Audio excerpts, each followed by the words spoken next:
orangnya sejarah agama Islam. Terus apa lagi? Ada di sini apa? Fikih ada banyak juga. Kalau di sini apa? Paling Quran hadis ya. Ada hadis? Ada di sini. Nah, terus apa lagi? Kalau fikihnya apa? Fikih ada. Apa? Banyak ya. Itu siapa gurunya? Satu guru atau beda-beda ya? Di secara tadi beda-beda. Misalnya dengan fikih sama nggak dulu? Nanti kalian sama tuh ketika guru yang kali dia kalian itu bicara jadi sekali dengan sebagainya. Nah, ini bapak itu sebagai tugas untuk menyampaikan apa namanya pelajaran sekarang sejarah yang sekarang ada ada ya kalau mau mudah-mudahan ya kan sekolah berikutnya awal kegiatan kita bersama-sama kita berada lagi dan cukup banyak kesempatan ya mudah-mudahan kegiatan kita belajar kita pada pagi hari ini diberikan keberkahan, dilancarkan dan diberkahi oleh Allah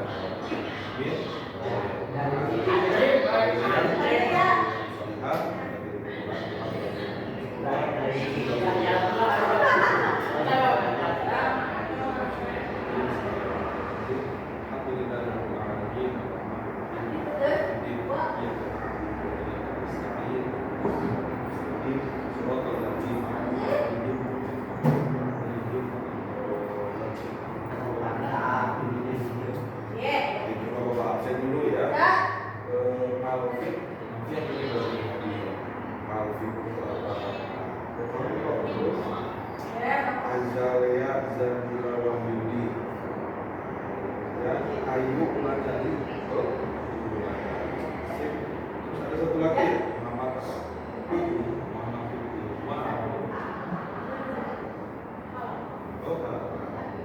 tapi dia orang mana?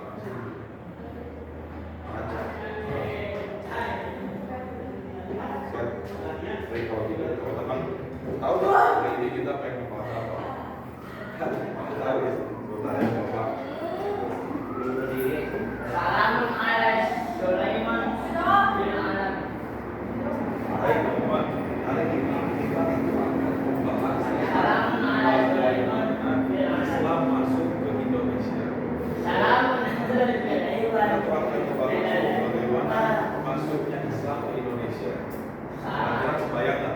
Kalian tahu nggak sih bahwa misalkan Indonesia itu kan hampir 80%, bahkan lebih 87% apa namanya masyarakatnya ya itu menganut agama Islam. Dan ketika 87% itu kan lebih dari setengahnya, hampir semuanya gitu ya. Berarti kurang berapa persen tuh kalau 100? 87 berarti 13%. Benar nggak? 13? Nah, 13% loh. Dikit lagi artinya semuanya populasi Indonesia itu beragama Islam. Kalau kita misalkan apa namanya? Kalau misalkan kita pikirin kira-kira sebanyak itu, bagaimana tuh cara dengan agama Islam masuk ke Indonesia? Kita pasti melalui dinamika yang luar biasa ya. Maksudnya ya, makanya kalau kita pikirin gimana tuh cara Indonesia bisa menggunakan atau mungkin masyarakat yang percaya dengan agama Islam. Kan kita tahu sendiri bahwa jangan kan zaman dulu ya, zaman sekarang aja yang banyak agama yang beragama Islam. Masih banyak orang yang susah dibawa haji, berarti banyak susah orang dibawa ibadah di zaman sekarang. Yang bisa dibilang tadi populasinya udah banyak, karena sebagian besar beragama Islam. Tapi ternyata masih banyak orang bertanya, apa namanya diajak haji lah, itu aja susah. Apa diajak masuk Islam? Nah, artinya perjuangan apa namanya para ulama-ulama dulu itu luar biasa. Gitu ya, luar biasa. Nah, hari ini kita akan belajar itu. Ya, jadi kita belajar bagaimana sih agama Islam itu hadir di Indonesia. Ya, itu tuh dari mana asalnya? Betul nggak sih? Harusnya kita berpikir agama Islam itu dari mana sih yang masuk ke Indonesia. Terus yang kedua, pertanyaan kedua, siapa yang bawa agama Islam ke Indonesia? Tahu nggak kira-kira siapa? lihat kira-kira Tapi mau namanya Pak Gajah ini. Indonesia. Tahu kan? Ayo tahu nama? Nah, ini kita ya. Sebelum kita jauh, ya lebih jauh, pertama teman-teman masuknya ke apa? Masuknya Islam ke Indonesia juga.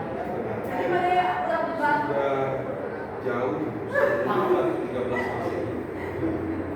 Jadi ada banyak beberapa peneliti, beberapa pakar ya, yang apa namanya yang meneliti bahwa hadirnya Islam di Indonesia itu sudah lama dan itu banyak. Jadi banyak teori. Jadi beberapa teori meneliti bahwa kehadirannya Islam di Indonesia ada pertama teori dari Arab. Yang kedua ternyata ada lagi teori dari Asia. Ketiga ada lagi itu teori Barat dan Cina. Jadi ada beberapa apa namanya? Ada beberapa teori, kemudian ada beberapa sejarah yang berbeda.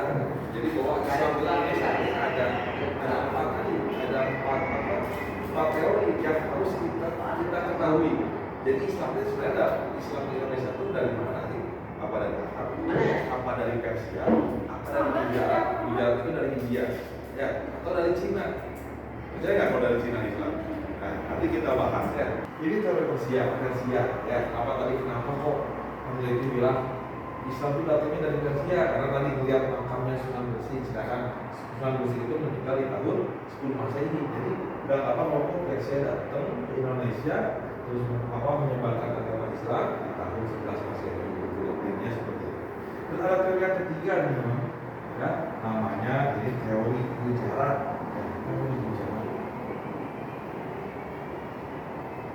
Teori Gujarat ini di mana? Gujarat itu namanya daerah India, ya. Tadi Bapak sudah sebut daerah India. Nah, teori ini menyatakan bahwa Islam masuk ke Indonesia pada abad ke-13. Ini lebih muda lagi, 13 Masehi katanya Islam ke Indonesia. Ya. Dibawa oleh orang-orang yang berasal dari Gujarat dan Cina. Jadi di sini dua teori, Gujarat dan juga teori India. Satu lagi ya, Gujarat dan India. Kalau sini jadi satu ya, teori Cina. Dan Cina. Ya, jadi katanya itu pada abad ke-13 itu orang-orang Gujarat dan Cina itu banyak yang berdatang ke Indonesia untuk berdagang dan juga di sana dia menjabarkan agama Islam. Ya, jadi teman-teman di Indonesia itu salah satu di kita tuh agak beruntung sebenarnya kita tuh berada di tempat yang apa namanya strategis gitu ya, strategis. Kenapa? Karena kita itu terletak di antara ini garis khatulistiwa, sehingga jalur kita ini jalur yang selalu dilewati oleh para pedagang, salah satunya pedagang dari Arab, ya. Terus juga dari Persia, dari Cina dan dari India. Makanya tadi pasti orang pedagang ini akan berlabuh dulu ke Indonesia, bahasanya begitu. Jadi kalau misalkan kita tuh mudik jauh, pasti kita tuh bakal istirahat dulu tuh di Indonesia deh gitu. Tapi karena ini menjual, ya istilahnya sambil jualan kan gitu. Nah ternyata orang-orang di Indonesia itu orang-orang yang ramah, saya bilang ramah. Makanya orang pedagang ini mereka tuh betah di Indonesia. Bahkan sampai mereka nggak cuma jualan, tapi sampai nikah gitu dengan orang pribuminya. Nah, jadi misalkan ada pedagang ya dari orang laki-laki nikah dengan orang Indonesia. Kira kalau udah nikah kan ya harus tetap di Indonesia. Nah dari sana sebenarnya awal mulanya ada di agama Islam. Salah satunya ini teori ini ya yang yang disampaikan oleh Van Legend namanya ya, yang menyatakan bahwa berdasarkan militer Cina itu telah menyebut adanya kerajaan Pasai atau mungkin Pasai gitu ya di Aceh pada 1298 Masehi gitu. Ya, jadi sudah ada tuh bahwa di Cina juga ada tuh kayak mungkin buku sejarahnya menyatakan bahwa di Indonesia itu sudah ada kerajaan yang dipimpin oleh orang Cina waktu itu. Cina yang beragama Islam. Makanya tadi sini tuliskan bahwa tahun 13 ini Islam itu ada di Indonesia di bawah oleh orang Cina dan India.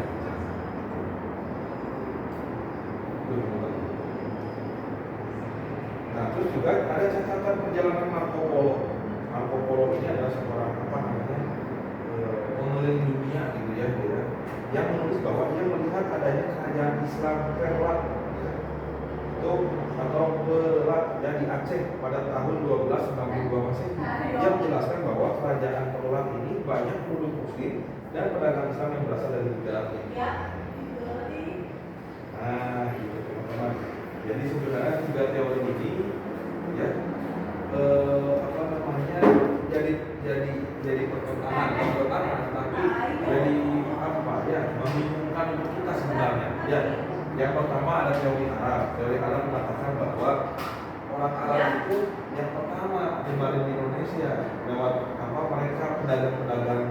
Tapi ternyata teori Persia dia menyatakan juga bahwa Persia duluan gitu. Bahwa Persia itu ada makamnya yang batu nisannya gitu, batu nisannya Sunan Gresik itu bertuliskan Persia dan desainnya itu sama dengan ada yang di Persia gitu. Sehingga mereka beranggapan bahwa ini pasti yang bikin orang Persia bukan orang Indonesia gitu karena desainnya sama. Itu yang betul. Kemudian ada juga teori negara di India 13 Masehi dan teori Cina. Mereka juga mengatakan sama dengan Arab bahwa orang-orang India, orang-orang Cina itu menyebarkan Islam di Indonesia itu lewat pedagang-pedagang. Tapi ternyata setelah diselidiki lagi, ya teori Gujarat ini masih diragukan. Kenapa diragukan? Karena ketika di tahun 13 Masehi, abad 13 Masehi, itu katanya ternyata di India itu masih beragama Buddha. Betul nggak? Di India itu kan Buddha ya. Maka keislamannya itu belum ada, bahkan masih ada tapi masih sedikit. Ya, sehingga dipertanyakan orang di India aja masih sedikit agama Islamnya. Gimana mau menyebarkan ke negeri lain? Orang di negerinya sendiri aja belum ada Islamnya gitu bahasanya. Maka, teori ini diragukan. Begitupun dengan teori Persia ketika dilihat dari dari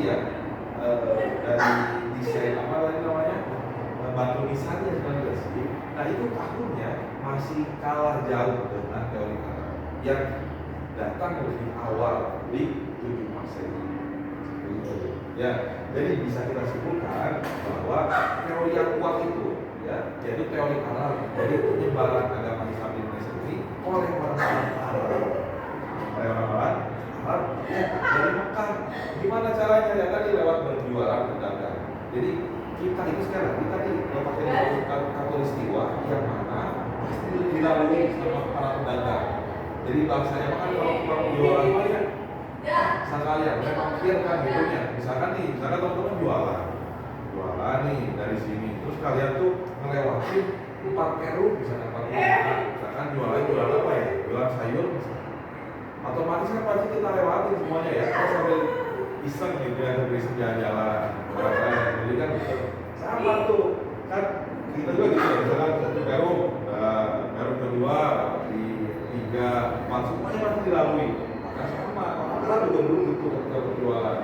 Kadang lewat Indonesia ya mampir ke Indonesia. Tapi ternyata karena emang orang-orangnya baik-baik ya Indonesia itu ya nerima gitu. Welcome orangnya kan apa semua. Akhirnya mereka kan tetap di sini. Mereka ternyata nikah dengan orang sini, punya anak, punya keturunan. Makanya di Indonesia banyak keturunan orang Arab. Bahkan abadi itu keturunan Rasulullah, Habib. Kadang-kadang Habib, misalkan ada Habib siapa? Habib, pernah dengar nggak Habib? Habib siapa namanya? Habib Ali atau Habib Umar Habib Rizik ya. Nah itu salah satu keturunan dari Rasulullah yang mungkin dulu itu datang itu dari orang-orang Arab yang ambil ke Indonesia, terus mereka nikah di sini, gitu ya. Kita terus mungkin bisa dari situ. Atau mungkin orang Arab yang ada di Purwakarta itu juga bisa jadi ya keturunan dari itu ya. Kalau dari orang Arab bisa kita simpulkan teman-teman bahwa kita juga banyak manfaatnya. Bahkan agama Islam kita juga tadi disebutkan tadi awalnya orang. Nah, kita juga bersyukur berterima kasih dengan adanya orang Arab yang menciptakan agama Islam. Ini tuh teman-teman. Jadi ada 3 teori tadi ya. Teori apa? Arab, teori Persia, dan teori Gujarat dan Cina. Nah, gitu ya. Ini kita gabung dari Islam.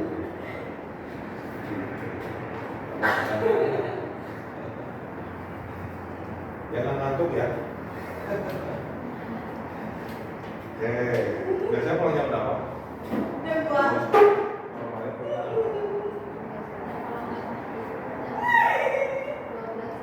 Jam berapa sudah pulang? Kalau ada takbir biasanya Pak?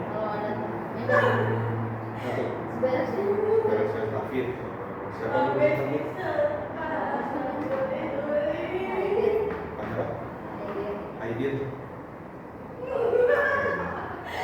Kita lanjut lagi ya, 1:12. Ini tadi penyebaran awalnya. Sekarang kita akan mengenal lagi. Kalau ini kan awalnya ya, awal Islam di Indonesia itu ada yang bilang dari Arab, ada yang bilang dari Persia, ada yang bilang dari India dan Cina. Tapi tadi Bapak sampaikan bahwa yang kuat itu adalah ini, ya bahwa Indonesia itu datang lewat orang. Walaupun memang betul orang Persia ada di Indonesia, orang India dan Cina ada di Indonesia, tapi hadirnya mereka itu kalah awal dengan orang Arab.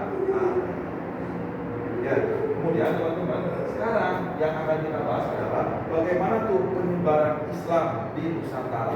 Kalau ini kan tadi hadirnya dari luar Indonesia. Kalau sekarang gimana tuh? Islam udah ada di Indonesia, tapi gimana cara nyebarinnya ke daerah-daerah di Indonesia? Ya, nah penyebaran Islam di Indonesia, Bapak bisa.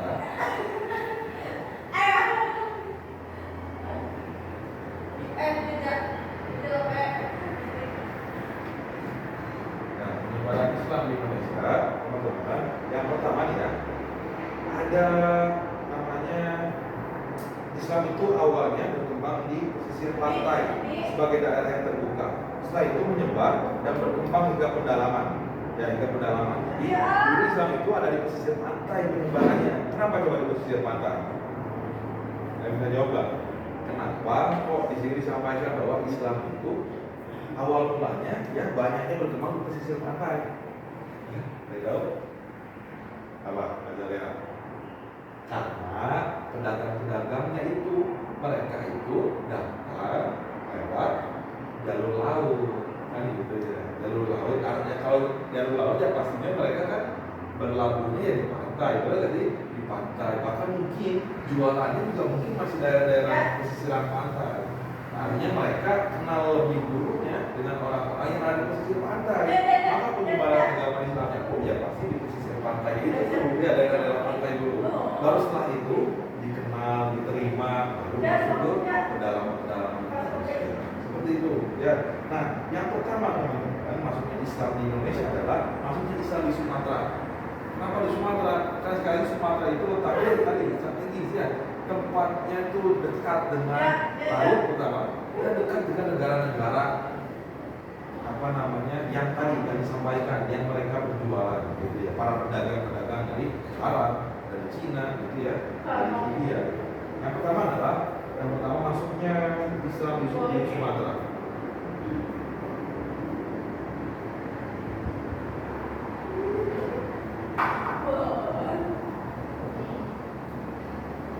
Masuknya Islam di Sumatera. Nah, para ahli pada umumnya berpendapat bahwa Islam masuk ke Sumatera itu pada abad ke-7 Masehi. Jadi dalam tuh dengan teologi Arab.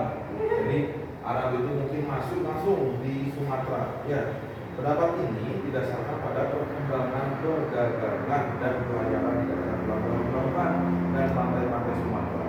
Mereka yang berpendapat demikian adalah Syekh Alwi bin Thohir Al-Haddad, Mufti, ya, dan juga Zainuddin dan Zainal Arifin Mantap. Ya, nah pada abad pertama Hijriah atau abad ke-7 Masehi di pantai-pantai dan pelabuhan Sumatera ramai dikunjungi berbagai pedagang Arab. Ada pedagang Arab, India dan Cina.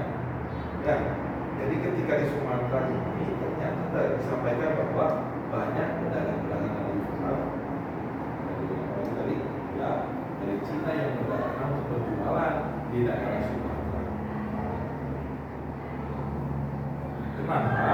Karena wilayahnya yang strategis untuk mengadakan kegiatan ekonomi ya antara bangsa. Gitu. Nah, maka dengan adanya orang Arab ini teman-teman berjualan datang ke Sumatera, ya, orang Arab yang datang ke Sumatera, maka ini dijadikan patokan bahwa awalnya Islam masuk ke Indonesia itu lewat daerah Sumatera dulu. Karena orang-orang Arab awal masuk, awal berjualan itu daerah Sumatera, maka bisa disebut bahwa Sumatera itu awalnya Islam ada, awalnya Islam hadir. Bayangkan, bukan di Jawa Barat, tapi di Sumatera. Ya.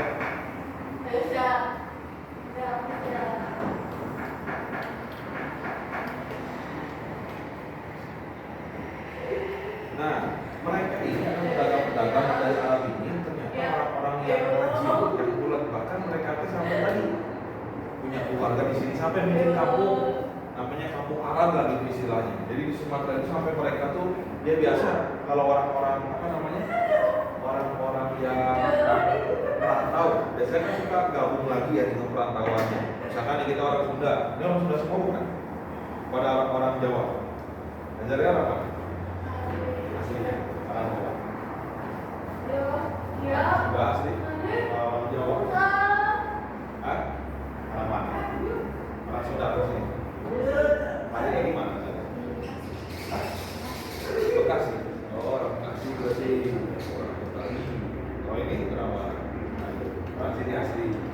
Kalau Betawi, orang Betawi, orang asli Purwakarta ya. Orang Bekasi ya orang. Nah, misalkan nih sudah lah ya orang Purwakarta. Kalian misalkan merantau ke daerah misalkan Jawa Timur atau mungkin ke Yogyakarta, ya pastinya kan kalian akan mencari lagi ya dengan teman-temannya kan gitu ya, dengan teman-teman yang Purwakarta misalkan gitu. Terus kalian bikin komunitas, terus kalian mungkin saya mah pengen hubungan dengan yang satu daerah, misalkan kontraknya bareng kan bisa jadi. Nah sama orang-orang juga tadi gitu, ketika dalam Indonesia mereka tuh berkumpul dengan teman-temannya senegara, seorang Arab, sehingga mereka sampai bikin kampung Arab. Ya kan keren kan ya kampung Arab, mereka di kampung Arab terus mereka ya mungkin menikah di sana, nikah dengan orang Indonesia gitu ya, sehingga ya betul-betul terjadi seperti apa namanya kehidupan ekosistem gitu akhirnya ya. Akhirnya mereka ya tumbuh gitu, makin berkembang, punya anak, punya keturunan dan terus sampai sekarang mungkin ya keturunan yang ada.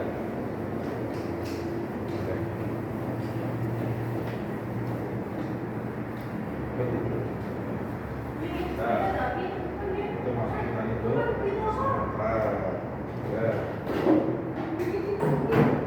Nah, terus yang kedua, masuknya Islam itu lewat Kalimantan, daerah Kalimantan. Masuknya Islam di Kalimantan. Nah, kalau tadi Sumatera, kalau orang ya, menjual. Sekarang di Kalimantan, ya.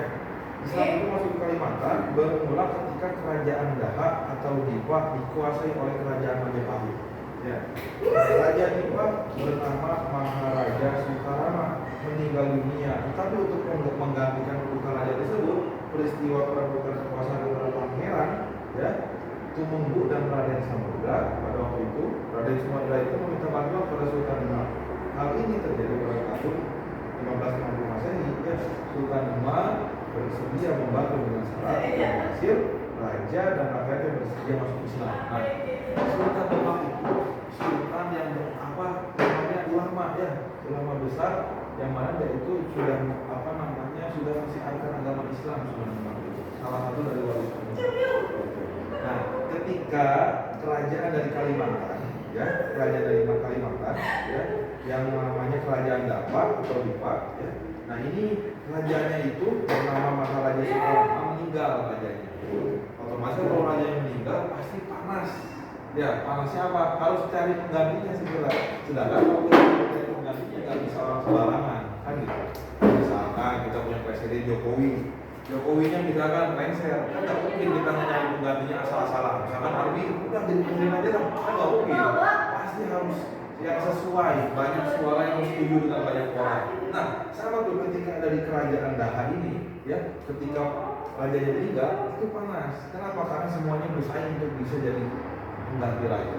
Nah, sampai keturunannya, ya, namanya tadi Raden Samudra meminta bantuan kepada Sultan Demak. Jadi, ini daerahnya daerah Kalimantan, hanya ke daerah Demak di Jawa Timur.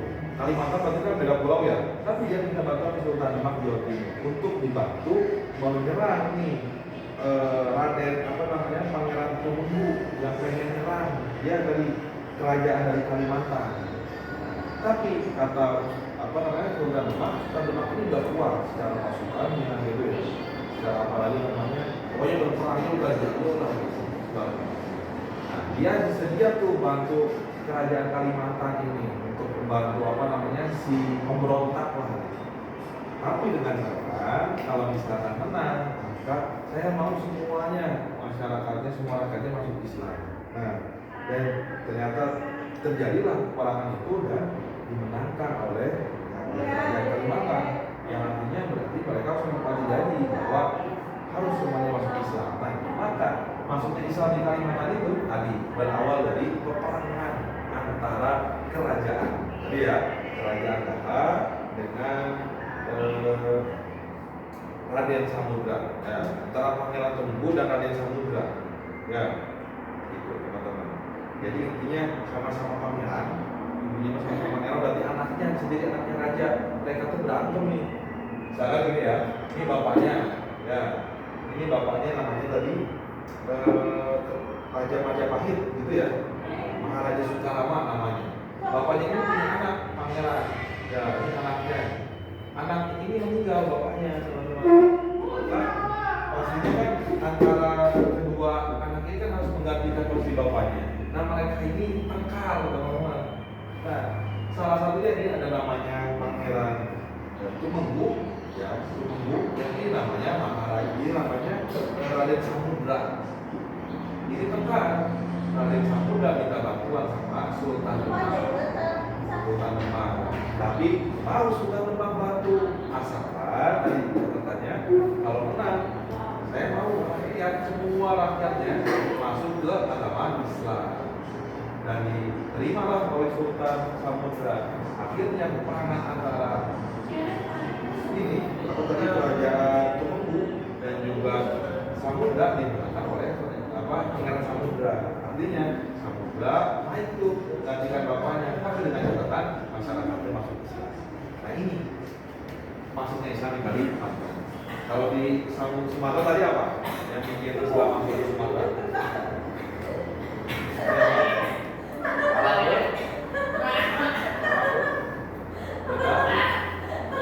Dagang dari Arab ya. Tuh, tadi kan Sumatera itu diawasi itu oleh dagang.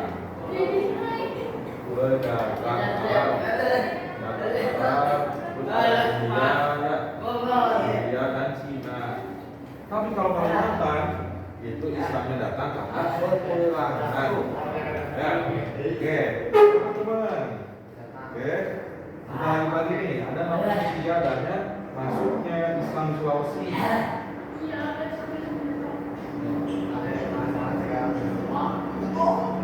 Nah, Islam di Sulawesi itu mereka datang kalau di sini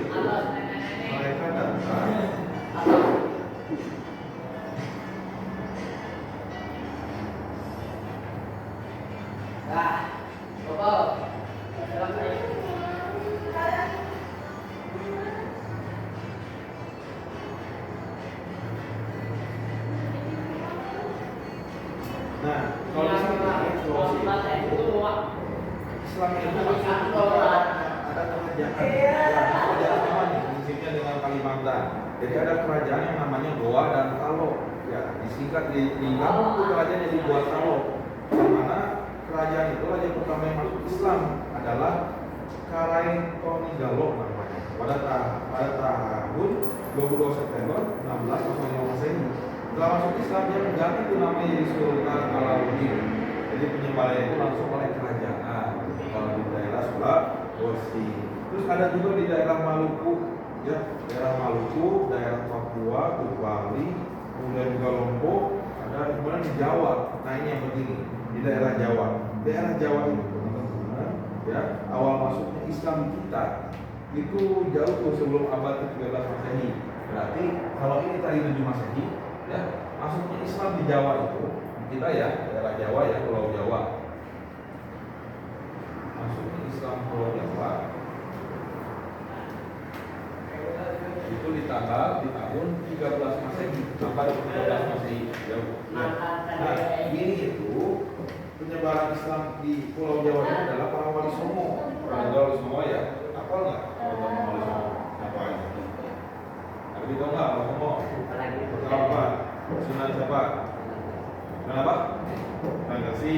Apa lagi? Tahu kalian coba? Sunan apa? Ayo, saya, yuk. Sunan apa? Sunan apa yo? Sunan Ampel, Sunan Bonang, Sunan Giri, apa lagi? Sunan Gunung Jati, Sunan Derajat, ya kan ada lagunya ya. Sih Wali Songo.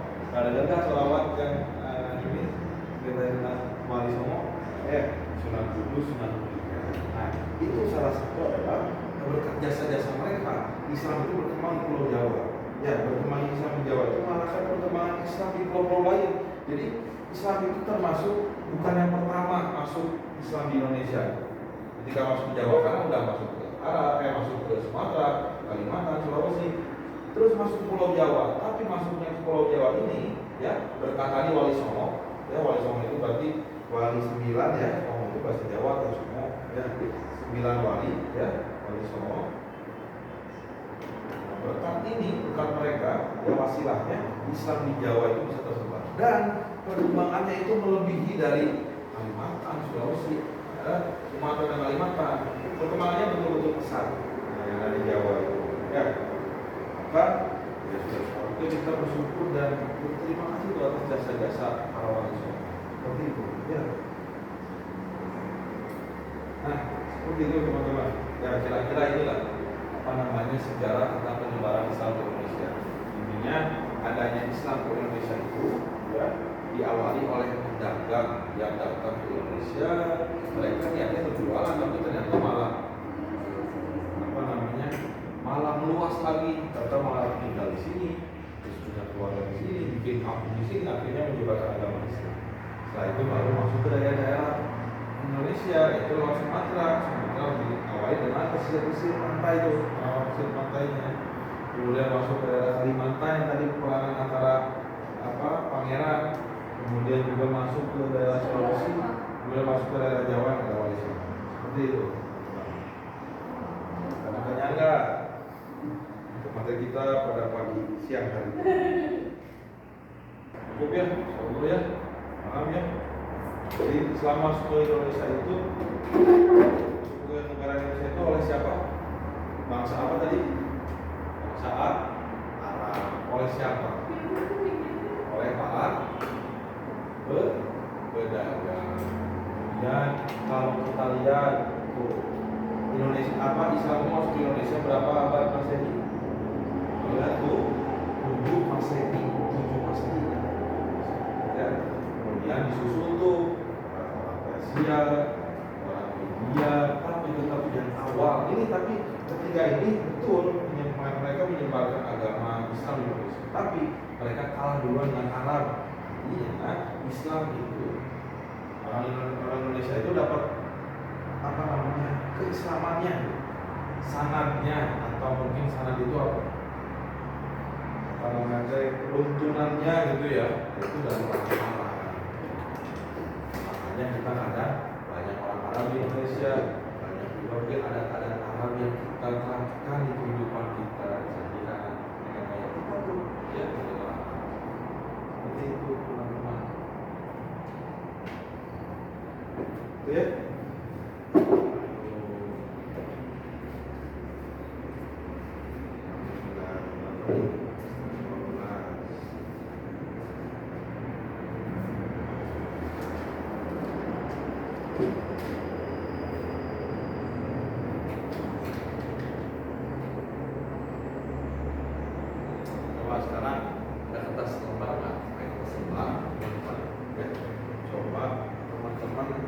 supaya itu ya karena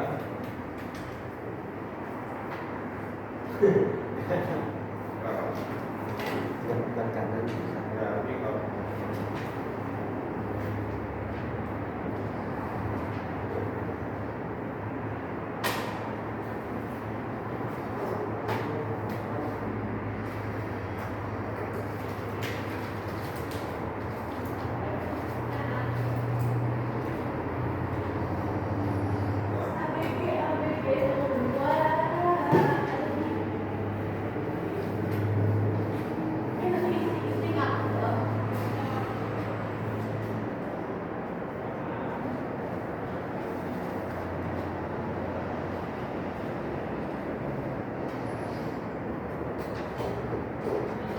sekarang Bapak kalian silakan cari di HP kalian, silakan searching boleh, tolong carikan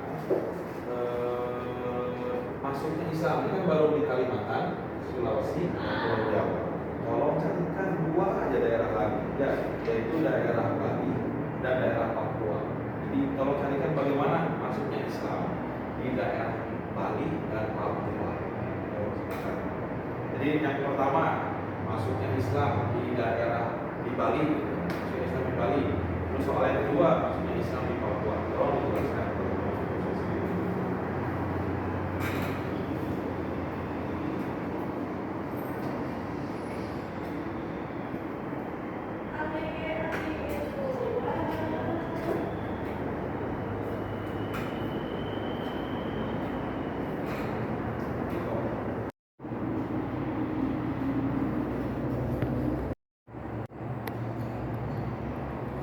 Hari ini kita coba ya pelajaran kita tentang apa namanya masuknya Islam ke Indonesia. Coba ya masih dua poin tadi yang Bapak sampaikan, sekali lagi Bapak ulang. Penyebaran Islam ke Indonesia itu yang pertama datangnya itu dari orang Arab, ya ada juga dari Persia dan juga dari India, ya. Dan ini semuanya ya betul sebenarnya, tapi kalau di awal pasti diawali oleh orang Arab. Jadi secara apa namanya sejarah orang Arab yang lebih dulu memperkenalkan Islam Indonesia, ya karena tahunya pun masuk itu lebih awal. Kemudian juga dari sini ketika Indonesia Islam sudah masuk ke Indonesia, penyebarannya tiap daerah itu berbeda-beda. Salah satunya tadi Sumatera, Kalimantan, Sulawesi, Jawa, ya. Dan juga tadi yang sudah saya tulis ya itu ada Bali dan Papua.